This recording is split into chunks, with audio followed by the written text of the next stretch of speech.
नमस्ते सर्वांना, श्री स्वामी समर्थ. तर आता सकाळी सकाळी चाललेलं आहे आमचं गहू वाळत घालण्याचं काम. राहुल मला मदत करत आहे आणि आता दिवसभर म्हणजे उन्हात राहील 4-4:30च्या टायमिंगला काढून ठेवता येईल. तर किती छान आकाश झालेलं आहे, मस्त निळसर. आणि आता खूप ऊनही जास्त वाढत चाललेलं आहे. तर म्हणलं गहू वाळत घालून घ्यावं पहिलं आणि मग आपलं बाकीचं झाडलोट झाल्यानंतर आंघोळही केलेली मी. आणि आता आंघोळ करून नंतर मग स्वयंपाकाला सुरुवात करायची, का तर 11:30ला डबा द्यायचा असतो. तर परी मला कणिक मळण्यात मदत करत आहे आणि कणिक मळून झाल्यानंतर मग मी आता भेंडीची भाजी केली आणि भेंडीची भाजी आणि चपाती करायची चाललेली. तर स्वयंपाक हे आवरत असतानाच परी मला थोडीफार मदत करते.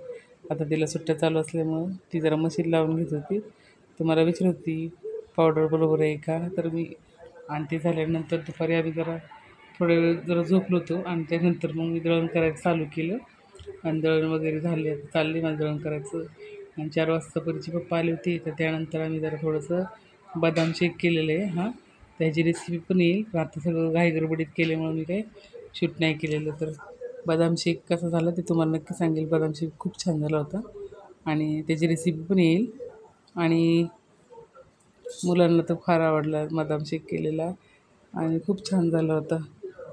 तर आता ते झाल्यानंतर दुपारची भांडी वगैरे घासून झाली आणि मग मी आता म्हणलं स्वयंपाकाला सुरुवात करावं. तर संध्याकाळची 8 वाजेपर्यंत तुम्हाला मी रुटीन सांगितलेलं आहे. आणि आपला व्हिडिओ कसे वाटते ते नक्की सांगा कमेंटमध्ये. आणि आपल्या चॅनल लाईक सबस्क्राईब हे नक्की करा. तर आता चालली पनीरची भाजी करायची.